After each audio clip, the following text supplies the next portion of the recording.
Isa na namang napakagandang pagkakataon na tayo magkasama-sama upang pag-aralan ang mga salita ng ating Panginoon mula doon sa mga gabay sa pag-aaral ng Biblia.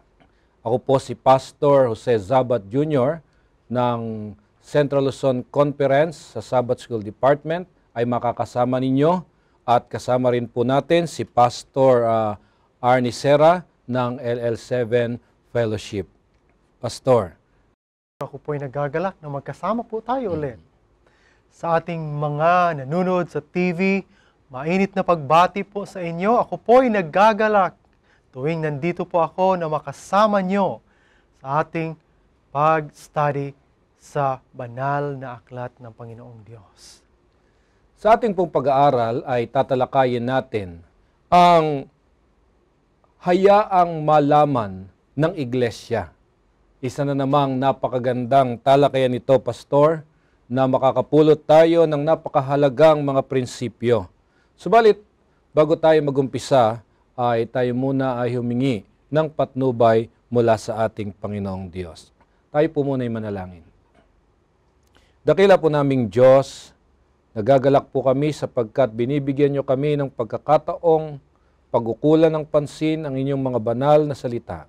Dalangin po namin naway pagkalooban nyo kami ng karunungan at kaalaman upang maunawaan namin ang nais ninyong dalhin sa amin sa pagkakataong ito. At sana'y ang banal na Espiritu ang siyang presente sa aming pag-aaral upang lahat ng aming masusumpungan ay maia-apply namin sa aming mga buhay. Maraming salamat po, Ama, sa pagdinig nyo ng aming panalangin sa pangalan ni Jesus. Amen. Amen. Hayaang makaalam ang iglesia. Ang kamanghamanghang paglago ng unang iglesia ay naitala sa aklat ng mga gawa. Ito ang nagbigay ng interes upang ang mga tao ay basahin ang aklat na ito. Katunayan, dito ay pinakikita ang pamamaraan na ginawa ng iglesia, ang mga unang mga kaanib nito, kung paano nila pinangasiwaan, kung paano ang iglesia ay nangaral, at ang isa sa mahalagang bagay na siyang laman ng pag-aaral natin, kung paanong ang iglesia ay nagbigay ng ulat. Dahil kinikilala natin na ang pag-uulat ay napakahalaga na dapat isaalang-alang ng iglesia dahil ito ang paraan para malaman ng lahat kung ano ang nangyayari. Kaya po mga ginigiliw naming mga kaibigan na mga manonood, sa pag-aaral pong ito ay susuriin natin kung paano ginagawa ang pag-uulat ng mga unang ibanghilista sa mga leader at sa kabuuan ng atin pong iglesia. Ano ba ang layunin kung bakit tayo dapat mag-ulat at ano ang kahalagahan nito? Binabanggit Pastor Arnie sa Marcos Kapitulo 6, talatang 30, na siyang susing talata ng ating pag-aaral ay ganito. Marcos 6:30. At ang mga apostol ay nangagpisan kay Jesus at isinaysay nila ang kanilang lahat ng mga bagay na kanilang ginawa at ang lahat ng kanilang itinuro. So, sinasabing ang mga apostol ay nangagpisan, nagkakasama-sama. Ang ibig sabihin na doon ay kanilang pinag-usapan, marahil pinakinggan yung kanilang mga ginawa. So, ibig sabihin dito ay nagkaroon ng pag-uulat upang marinig ng lahat kung ano ba ang ginawa ng bawat isa. Alam nyo kuminsan kasi, Pastor, ang mga tao o ang mga kaanib ng iglesia, pagka hindi nila nalalaman kung anong ginagawa ng iglesia, mayroong tendency na ang pakiramdam nila hindi na sila kabilang o di kaya naman ay natutuwa sila sapagkat hindi sila sinasama sa pakikisangkot na iniisip nila na napakahirap. Gampanan nakukuha ng kanilang maraming panahon.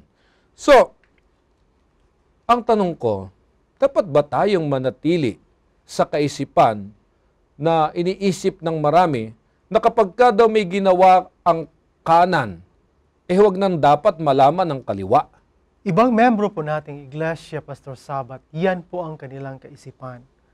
Ngunit, ang ating leksyon ay nagsasabi po sa atin na dapat kung ano ang ginagawa ng Iglesia ay malalaman ng lahat na membro. As a body of Christ, may tinatawag po tayo na intimacy sa bawat isa't isa. At kung intimate po ako sa bawat miyembro at leader ng iglesia, dapat walang hadlang yan sa aming relationship at lahat ng bagay sa loob ng iglesia ay dapat malaman na para sa ikakalago ng ministeryo. Kaya yung sinasabi nila, Pastor, na dapat wag nang malaman, may downside po yan. At ang negative side po niyan is hindi niya po matutulungan ang ating iglesia at hindi po ma-check ng ating mga leaders sa iglesia kung ano na po ang growth ng ating iglesia. Yan, napakaganda ng inyong nabanggit. Kaya kung ating babalikan muli, yung mga nakaraang pag-aaral, itinuro sa ating mga kaanib, sa bawat isa sa atin, ng iglesia kailangang i-organize upang magkaroon ng maayos na paglilingkod. Halimbawa, ang bilang ng iglesia ay umaabot sa 100, hinahati natin sa 4 na grupo o higit pa doon. Pagkatapos itong 4 na grupong ito ay bibigyan natin ng gawain, sasanayin, at pagkatapos ay katulad ng pinag-aralan natin nung nakaraang linggo, atin silang susuguin. Ngayon, pagkatapos nating suguin, ang bawat isa'y gumawa. Pagbalik niyan, nangangahulugan, kailangang malaman ng bawat isa kung ano ang nangyari sa kanilang mga paggawa. Very necessary po yan, Pastor, lalo na po sa ating iglesia ngayon. Because ang ating iglesia ngayon ay nangangailangan ng growth.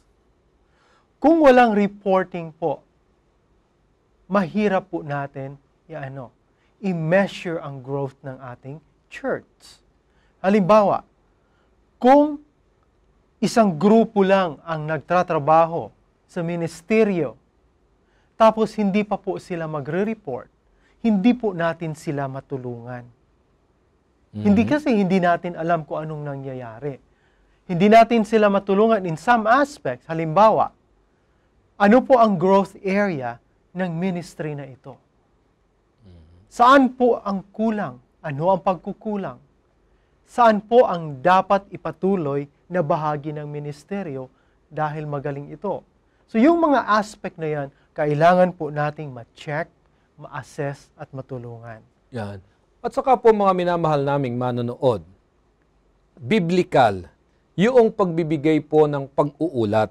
Katulad ng binanggit natin sa talata kanina sa Marcos 6:30, nung magbalikan ng mga alagad kay Jesus, sila po'y nangagsama-sama at sila po ay nagbigay ng ulat kung ano yung kanilang ginawa at kung ano yung kanilang itinuro. So, ibig sabihin, hindi ho maganda na ang ating ginagawa ay tayo lamang ang nakakaalam. Ngayon ang tanong ko, Pastor, ano ba yung naitutulong o nagiging balakid sa pagpapalaganap ng salita ng Diyos? Mula doon sa mga pag-uulat, ano yung nakikita natin na kapag ikaw ay nagbigay ng ulat, sa halip na ito ay makatulong, o baka naman ito'y magiging balakid? Ito po, mga kapatid, kung minsan ito ang naging dahilan ng division inside a church. Halimbawa, isang grupo lang po ang may kapakanan sa ministeryo. Hindi alam ng iba. By the time magre-report po, nagiging negative ang epekto po. Bakit? Aba, sila-sila lang. So may division kaagad. Isang bahagi naman, kung minsan sa pagre-report, nagiging self-centered po ang reporting. Kaya yan po ang naging block sa ministry natin, Pastor. Hindi ba nangyayari na sa halip na ang isa na nakikinig ng iyong ulat ay mapalago at iyong maganyak na makisangkot, yung matakot na sumangkot. Kasi kung titingnan natin, yung kasaysayan sa mga gawa, Kapitulo 4, 1 hanggang 31, ay pinapakita dito ang kasaysayan ni Pedro at ni Juan sa harapan ng mga Sanhedrin.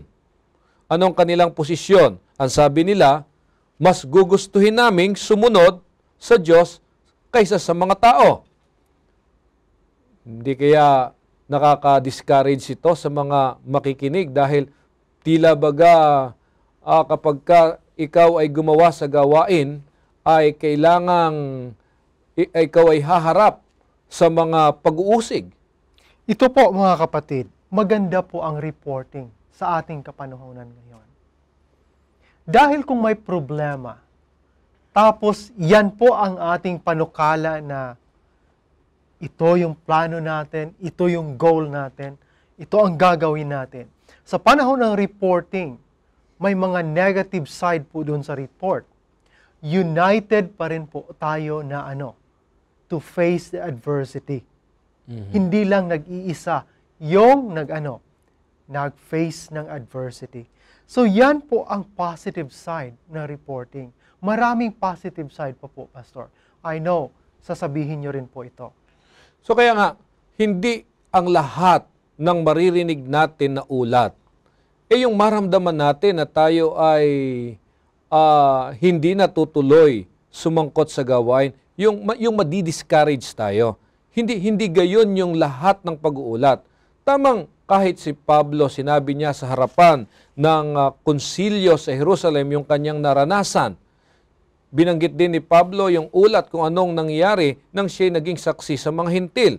Pinapakita dito na kapag ikaw ay sumasaksi sa gawain ng Diyos, tinatanggap mo ang pangako ng Diyos na hindi kanya iiwan kailanman. Huwag mong tingnan yung mga bagay na talagang dapat nating harapin kapag tayo'y naglilingkod sa gawain. Yung mga hirap na yon.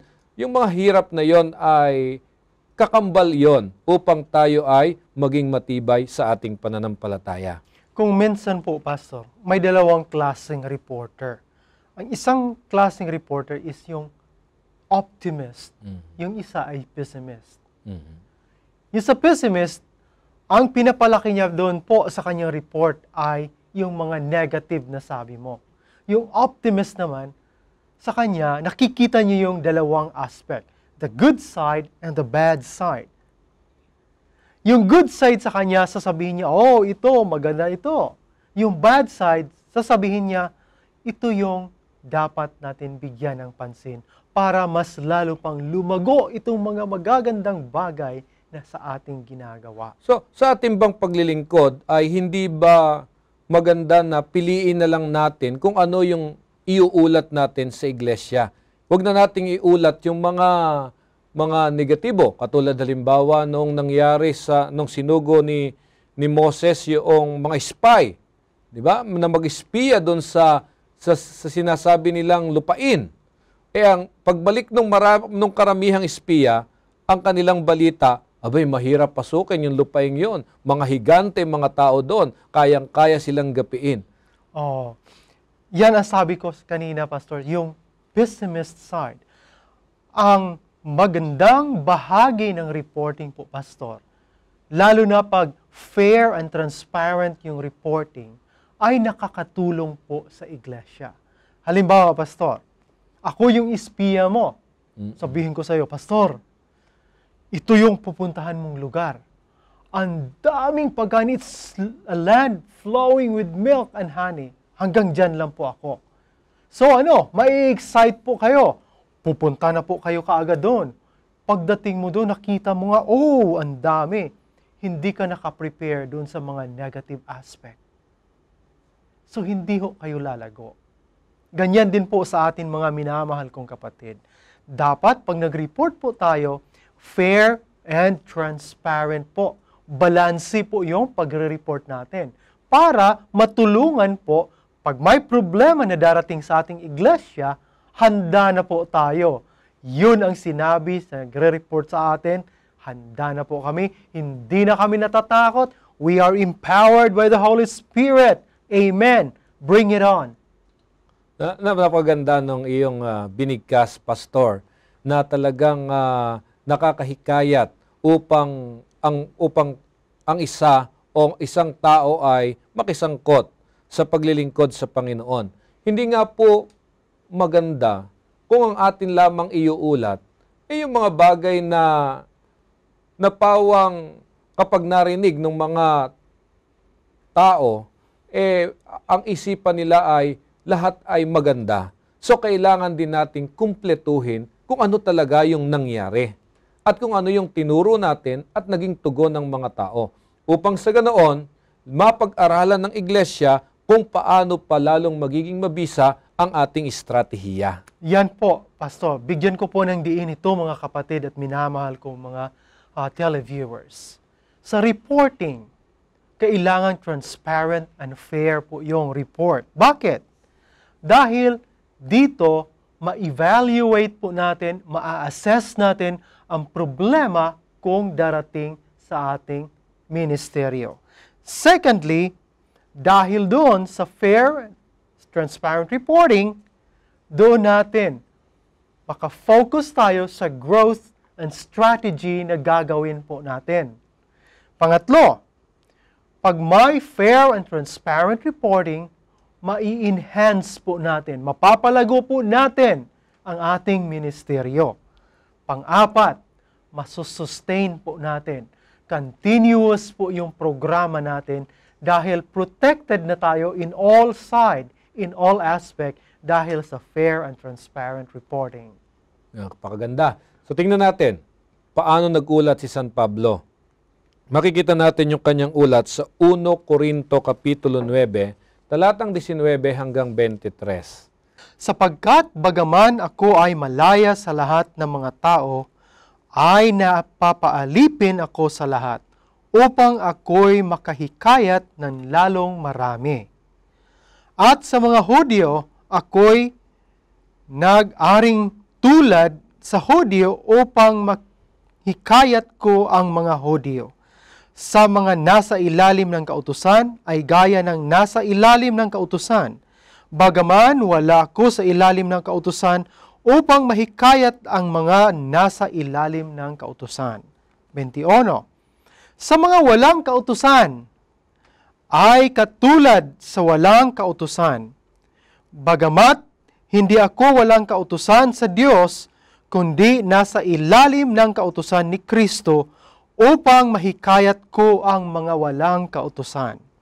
Sa mga mahihina, ako'y maaring mahina, upang mahikayat ko ang mga mahina. Sa lahat ng mga bagay ay nakibagay ako sa lahat ng mga tao, upang sa lahat ng mga paraan ay mailigtas ko ang ilan. At ginawa ko ang lahat ng mga bagay dahil sa Ebanghelyo, upang ako'y makasamang makabahagi nito. Pansamantalang wag muna nating tingnan yung teolohiya o interpretasyon ng binanggit ni San Pablo. Ang tingnan po natin dito sa mga talatang ito, kung ano yung ginamit niyang pamamaraan upang mahikayat niya ang isang tao at kung paano siya nakipag-usap para ibahagi ang dakilang katotohanan o yung tinatawag nating ebanghelyo. Kasi ito yung kanyang iniuulat sa iglesia ng mga taga-Korinto. Kung ano yung kanyang mga ginawa. At dito makikita po natin na kaya siya nagtagumpay na mahikayat ang mga tao sapagkat meron palang pamamaraan at ibang bagay kung paano ibabahagi sa kanila yung ebanghelyo ng ating Panginoon. At yun yung inuulat niya. Yun yung sinasabi niya. Kaya sa mga nakikinig sa kanya, ang matututunan nila, hindi lang tayo dapat naka-concentrate sa isa lamang paraan, kundi tingnan din natin yung iba't ibang pamamaraan. At ito palang pagkakaroon ng kaalaman kung paano gagawin ang iba't ibang pamamaraan, nakukuha yan mula sa pakikinig ng mga ulat. Yan ang very positive side po, Pastor Joe, ng reporting.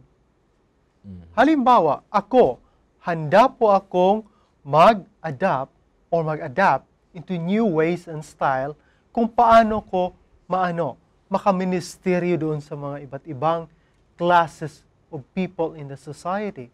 Kung wala po kayong pag-uulat na gagawin, hindi po ako lalago. Kaya mga kapatid, kung gusto niyo pong matulungan ang inyong iglesia, kinakailangan po na mag-ulat po kayo sa pamaraan na hindi kayo ang inuulat nyo, kung hindi yung nagawa nyo po sa pamamagitan ng banal na Espiritu. Yan. So, ngayon ang tanong ko, Pastor, paano naman tayo mag-uulat sa ginawa nating pangangaral na hindi nakasentro sa ating sarili? May mga tao na mahilig sa letrang I, Pastor. O mahilig sa salitang ako. Ako. Kung napansin po natin ang mga talata na binasa po natin kanina, parang hindi theme ni Pablo ang salitang ako. Kung hindi ang pinapahayag niya, ang strategy kung paano niya na-reach out yung mga tao sa iba't ibang klase ng society. So, ibig sabihin, kailangang ang pag-uulat hindi nakasentro sa ating sarili. Tama po. Katulad halimbawa, alam mo ba noong kolehiyo kami, kami pagka summer o kaya ay December vacation, ang Ministerial Association ay gumagawa ng grupo-grupo at kami magkakaroon ng mga Boys of Youth o kahit sa district. Di ba, meron tayong mga tinatawag na mga pangangaral, 2 linggong pangangaral, at pagkatapos ng lahat ng pangangaral na ito, tayo ay babalik doon sa ating iglesia, mag-uulat tayo ngayon. Ba'y napakasarap ba namang kung halimbawa ikaw ay nakapagpabautismo ng 100, 50, hindi ba napakasarap sabihin sa kanila, ang nabautismuhan po namin ay 50 at ang tumanggap, at kapag ka nakita mong yung iyong ginawang pangangaral ay mas maraming bunga kaysa sa iba, ay sasabihin sa iyo ng mga kapatid, ang galing mo naman. Hindi ba, ang sarap ng pakiramdam, ano? Pagka sasabihan kang ang husay mo naman. Tama po yan. Ngunit hindi po yan natin is-set aside. Kasama po yan sa biyaya ng reporting. But ang lesson natin ay nagsasabi po sa atin, pag tayo'y nag-uulat, kailangan ang sentro ay ang kapangyarihan at ang pag-ibig ng Panginoong Diyos at ang leading ng Holy Spirit. So sa makatwid, sa ating pag-uulat, ang dapat na madama ng ating mga kapatid ay hindi dahil sa ikaw ay naging mahusay na mangangaral. Hindi dahil sa yung ibang mga kasama mo ay mahuhusay, kundi dahil sa gumawa ang banal na Espiritu upang ang mga tao ay madala sa paanan ng krus at tayo ay kanyang ginamit para ang gawain ng Panginoon ay magtagumpay. Tama po yan, Pastor. Nung unang kapanahunan ni Jesus, nung hindi pa naipadala ang banal na Espiritu, nakita niyo po ang resulta ng gawa ng mga disipulo ni Kristo. They tried to heal sick people. Hindi po sila nagiging successful. Bakit? Human effort.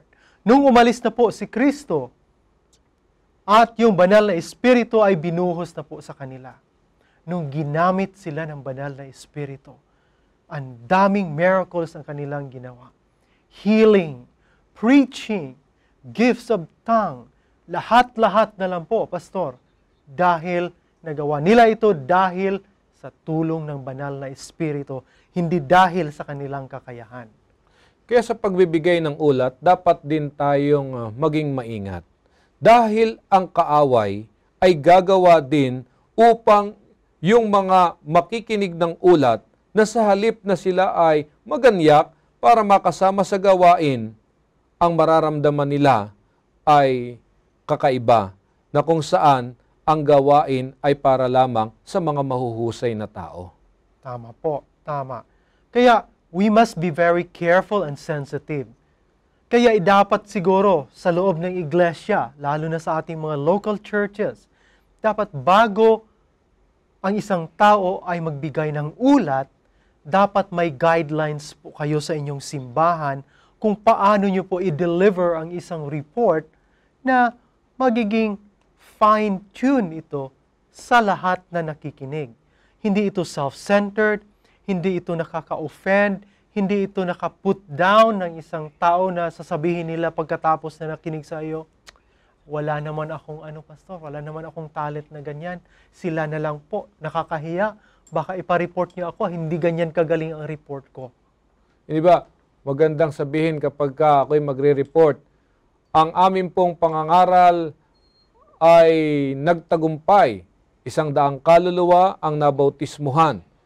O kaya, ang pinakamagandang dapat nilang maunawaan, kapag ang kapangyarihan ng Diyos ay gumagawa, nagtatagumpay ang kanyang gawain. Opo. At ito yung aming napatunayan sa aming paglilingkod doon sa ganong lugar, kaya nga't nag-ani po tayo ng 100 kaluluwa. Or they can say it this way, Pastor.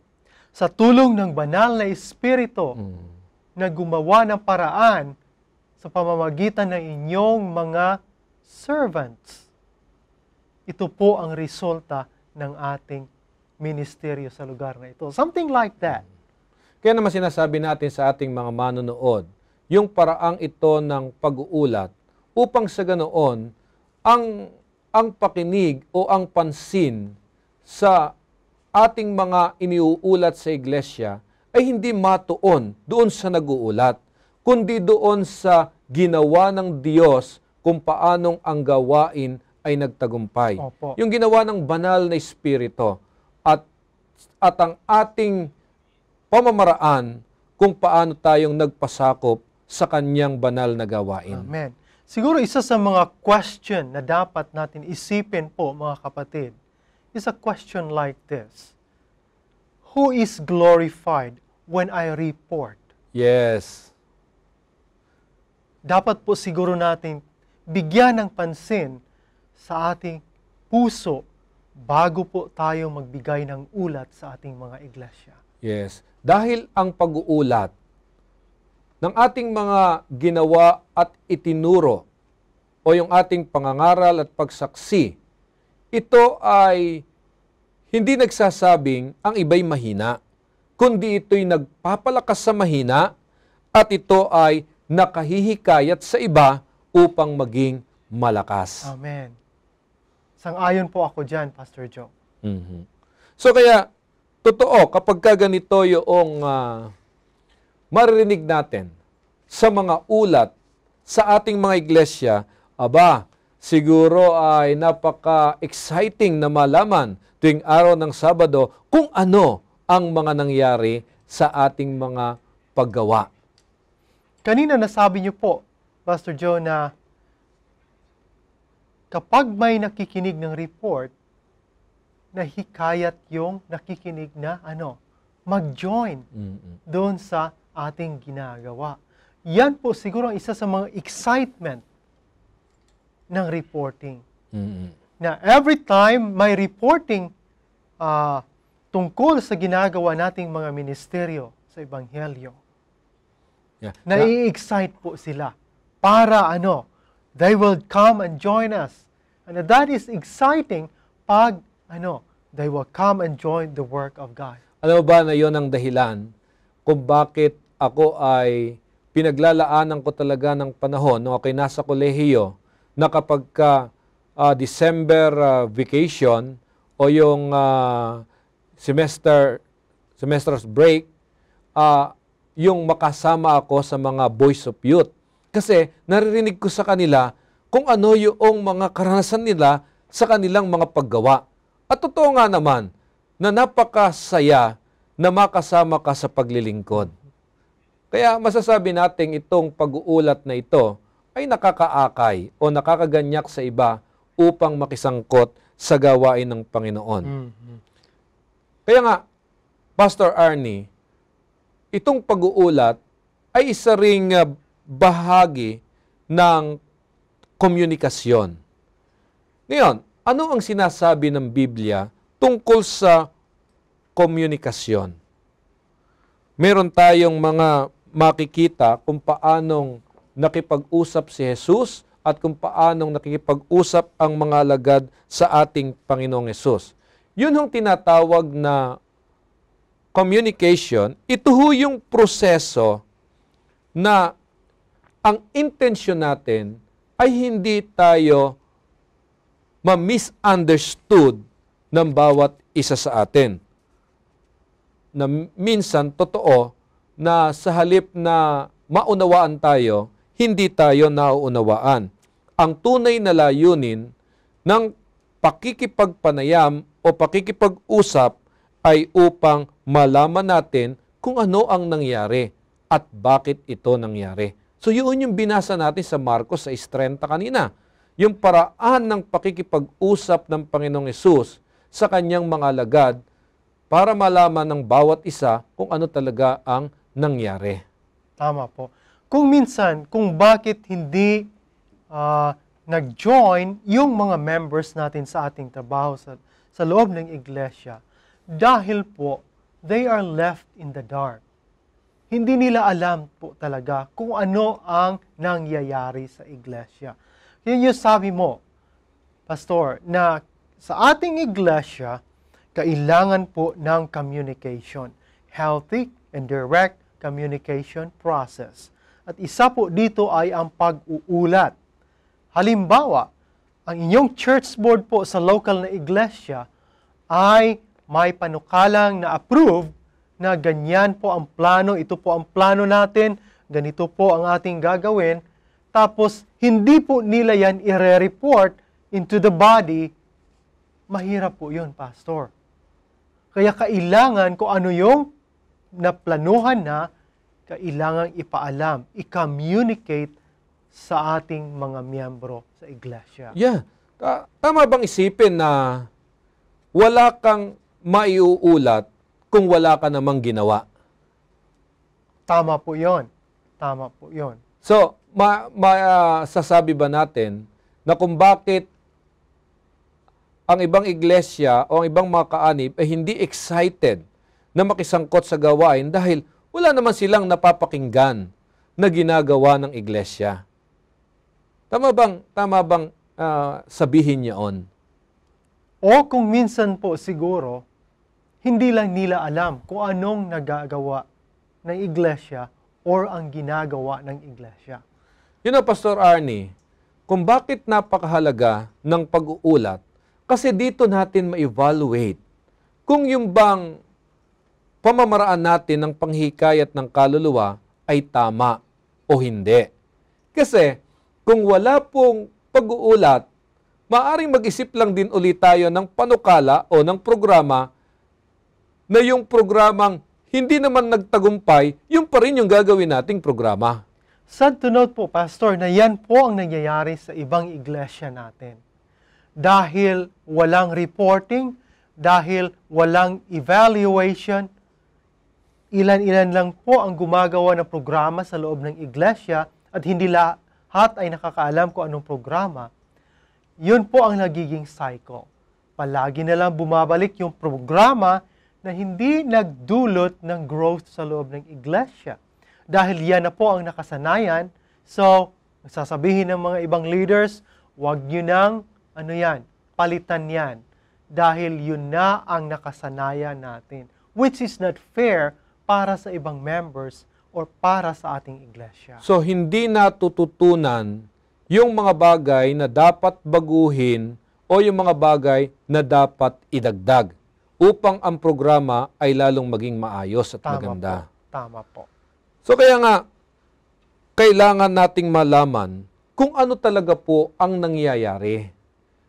Malaman natin kung sino ang mga naglilingkod at matutunan natin yung pang mga dapat na improve natin upang ang ating mga programa sa iglesia, lalo tigit sa pangangaral, ay maging epektibo at ito po ay magbunga sapagkat ang layunin natin ay maabot natin ng mga tao na katulad ng nais ng Diyos na sila'y madala sa kaligtasan. Ang maganda po dito sa nag-uulat, Pastor Joe, is ang pag-uulat ay nagbibigay po ng motivation sa ibang tao. Kanina nabanggit mo ang excitement. Dito po natin makikita ang excitement pag nakakarinig po kayo ng pag-uulat. Bakit may mga missionary po tayo sa Africa? Sa ibang part ng ating mundo, bakit may missionary po tayo? Dahil sa mga pag-uulat ng mga taong nakapunta po doon. So kaya ito ang umaakay para tayo maglingkod. Kaya pala kapag merong nakarating sa Nigeria at pagkatapos nung sila'y gumawa doon, bumalik sila, ay nulat nila kung ano nangyari doon, ay napakagandang mapakinggan. Kung paanong lumalago ang ating gawain. Alam niyo po ba, Pastor Joe, na ang pag-uulat is a kind of witnessing? Kung ating po matatandaan, ang isa sa mga disipulo ni Jesus, siya ang unang nakatagpo kay Jesus. So anong ginawa niya? Tumakbo siya doon sa kapatid niya. Hey, I found the Messiah. Halika, halika. Dalhin kita doon. At dahil doon, nagiging, quote-unquote, convert siya ng kanyang kapatid. Yan ang isa sa mga magagandang bagay sa pag-uulat. So kaya ito'y nakakahikayat lalo upang gumawa tayo sa gawain ng ating Panginoon. At hindi mo mapipigil ang iyong sarili. Kapag kasi ikaw ay gumawa at nagkaroon ka ng karanasan, bubuka ang iyong bibig na sabihin kung ano yung iyong naranasan. Yun yung iulat mo sa iglesia na kailangan nilang marinig at malaman na mayroon tayong ginagawa para ang mga tao ay maakit natin para kay Kristo. Amen. Amen. So kaya ating panatilihin ang pagkakaroon ng mga pag-uulat sa ating iglesia. Ngayon tingnan natin, Pastor, itong pamamaraan, paano natin gagawin ang pag-uulat. Yung mga hakbang para maging mabisa at epektibo ang ating pag-uulat. Una, siguro kailangan sa nag-uulat, siya ay handa. Meron siyang preparation. Kailangan din yung pinapanalangin niya ito na ang kanyang gagawing pag-uulat ay hindi matuon ang mga makikinig sa kanyang sarili, kundi kanilang maramdaman kung paanong gumawa ang banal na Espiritu. Siguro yun yung una.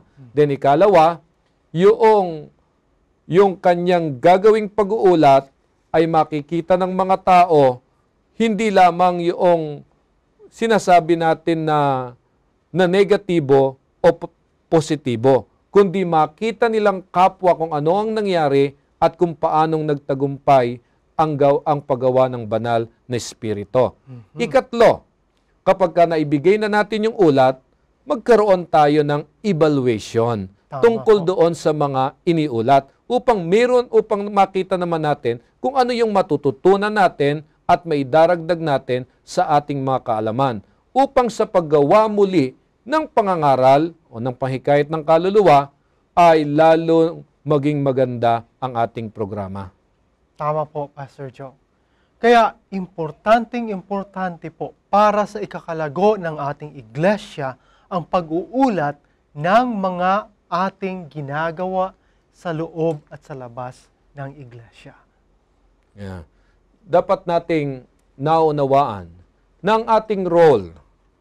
Wala hong iba kung hindi i-communicate ang napakahalagang mensahe na mensahe ng tungkol sa Panginoong Hesus sa sanlibutan ito. At ito'y hindi lamang natin gagawin sa ganang ating sarili na magpahayag, kundi kung ano yung naranasan natin ay atin pong ipaalam din sa iba at sa buong iglesia. So kaya Pastor Arnie, hindi tayo dapat mahiya na magbigay ng mga ulat. Ano man yung naging resulta ng ating paglilingkod at kung ito na may ginawa natin Dahil sa pag-ibig natin sa Panginoon, kung ito man ay negatibo ang result, hindi dapat nating itago ito, kundi dapat nating iulat sa iglesia. Tama po. Isa sa mga, yes, I'm sorry. Yeah. Kaya ito yung mga prinsipyo na dapat po nating isaalang-alang. Sige po, Pastor. Iniisip ko po sa kapanahunan ni Kristo at sa ating kapanahunan ngayon. Ano po ang nagiging sa inyo po, Pastor Joe? Ano po ang difference ng reporting noong panahon ni Jesus at sa ating kapanahunan ngayon? Nung panahon ho ng ating Panginoong Hesukristo, dahilan sa ang bawat gumagawa sa gawain ng Panginoon, naroon sa kanila yung excitement, naroon sa kanila yung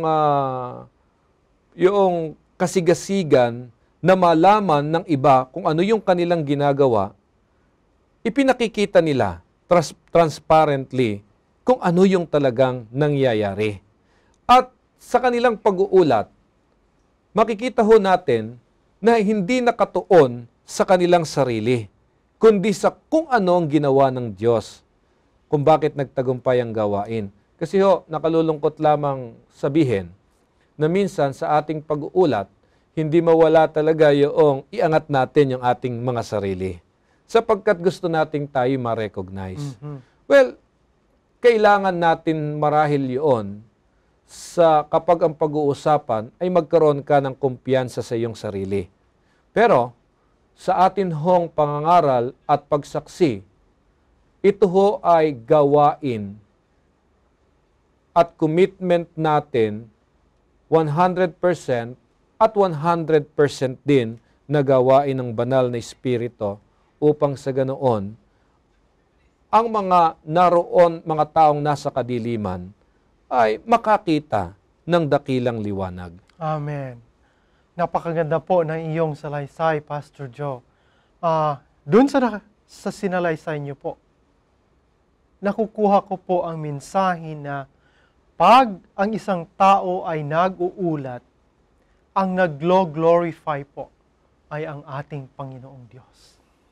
Nabigyan po ng kaluwalhatian ang kanyang pangalan. Tama po. At nawawala po yung ating sarili.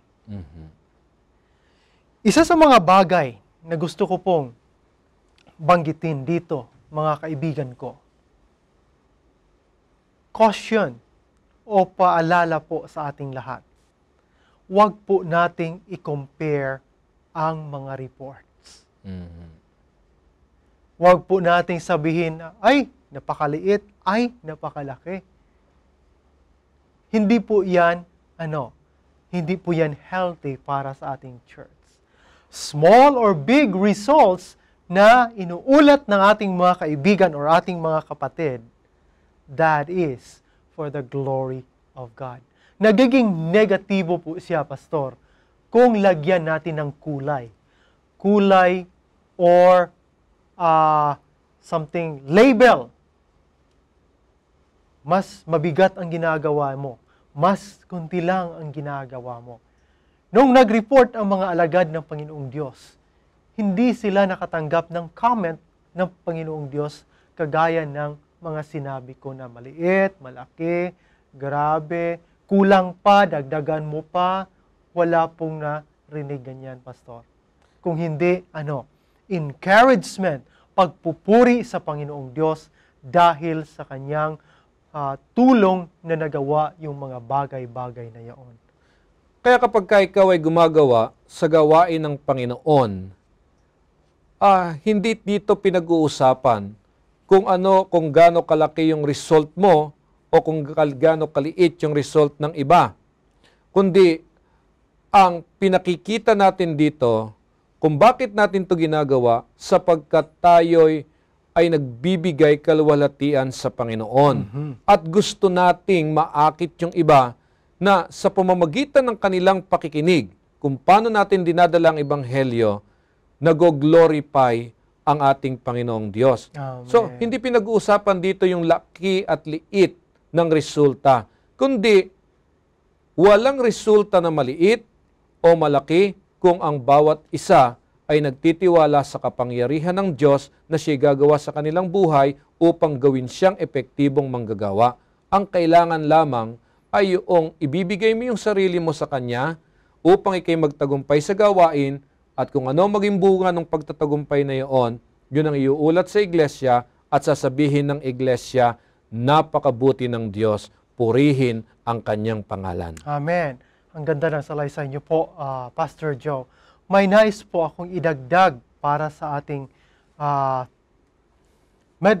reflection ngayong araw na ito, Pastor Joe. Ang pag-uulat ay may idinudulot po sa ating iglesia. Number 1, people are humbled or people are silenced. Pangalawa po, napupuri ang ating Panginoong Diyos. Pangatlo, yung mga criticism sa loob ng iglesia ay nahihinto. Ang pag-uulat creates a new thinking process. Ang pag-uulat ay nagdudulot ng paradigm shift. Ang pag-uulat ay nagdulot ng pagbabago ng mentality at behavior sa ating buhay. Napakaganda po ng mga napag-usapan natin, Pastor Arnie. Na alam kong pakikinabangan ito ng ating mga manonood. Kaya ang hamon ko po sa bawat isa sa atin, nais ng Diyos na tayo'y mag-ulat sa mga ginagawa natin. Subalit, dapat din nating bantayan ang ating mga pamamaraan sa pag-uulat. Baka ang ating tinataas ay ang ating sarili sa halip na ang lahat ng papuri ay maibigay sa ating Panginoong Diyos. So kaya nga mga ginigiliw ko, yayamang tayo'y nakakapakinig ng ulat, tayo ang nag-uulat, ang lahat ng ito ay sa kapakinabangan upang ang gawain ng panghikayat at pagsaksi sa Ebanghelyo ng ating iglesia ay magtagumpay. Kaya po, wag ho nating itago. Kung meron tayong nagawa sa paghihikayat at pagsaksi, ito po'y iulat natin sa ating iglesia. So tapos na naman ang ating pag-aaral, Pastor. Nais kong hilingan ka na manalangin, ipanalangin natin ang ating mga manonood. Tayo po'y manalangin. Panginoong Diyos, kulang po ang aming mga salita sa pagpupuri sa inyo. Siya nawa, tulungan niyo kami na mag-ulat ng mga bagay na karapat-dapat upang magbigay ng inspirasyon sa aming mga mahal sa buhay, sa aming mga kapatid, upang mapalago po namin ang Ebanghelyo ng iyong anak na si Jesus. Amen. Ito po'y aming hinihiling sa pangalan ni Jesus. Amen. Amen. Muli po ako'y nagpapasalamat sa inyong patuloy na pagsubaybay sa ating talakayan, at ako po'y nag-aanyaya na muli ninyong subaybayan ang isang napakagandang serye na pag-uusapan natin sa susunod na pagkakataon. So maraming salamat sa iyo, Pastor Arnie. Salamat po, Pastor Joe. Napakaganda ng iyong mga sinabi at tunay na kaming lahat ay nakinabang.